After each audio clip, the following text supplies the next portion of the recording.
Department of Islamic studies کے D G S P R صاحب فرما رہے ہیں کہ اسلام میں کہاں لکھا ہے کہ آپ دہشت گردی کریں یا خود کچھ دھماکے کریں، اور اسلام میں یہ بھی کہاں لکھا ہے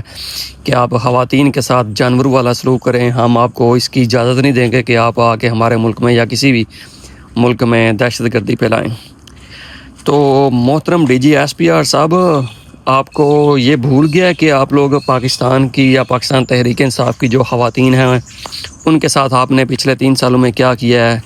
ان کو آپ نے آ کے چپیڑیں ماری ہیں، ٹھڈے مارے ہیں، ان کے بچوں کو مکے مارے ہیں، ان کو تھریٹ کیا ہے کہ ہم آپ کو ننگا کریں گے اور پتہ نہیں کیا کیا کچھ کریں گے۔ اور آپ کو یہ بھی میرے خیال سے یاد ہوگا کہ 1971 میں آپ نے تقریباً 4 لاکھ خواتین کی عزتیں لوٹی ہیں۔ تو یہ جو ہے نا اسلام، یہ والا جو اسلام ہے نا، یہ کائنڈلی آپ اپنے پاس ہی رکھیں۔ ہمیں اس طرح کے اسلام کی ضرورت نہیں ہے کہ جس کو آپ صرف اپنے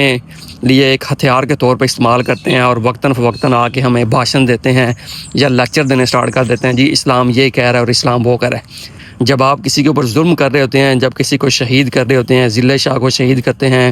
ارشد شریف کو شہید کرتے ہیں، اور نہ جانے کتنے 26 نومبر کو اکتوبر کے اندر تحریک لبیک پاکستان کے لوگوں کو شہید کرتے ہیں، تو اس وقت آپ کا اسلام کہاں چلا جاتا ہے؟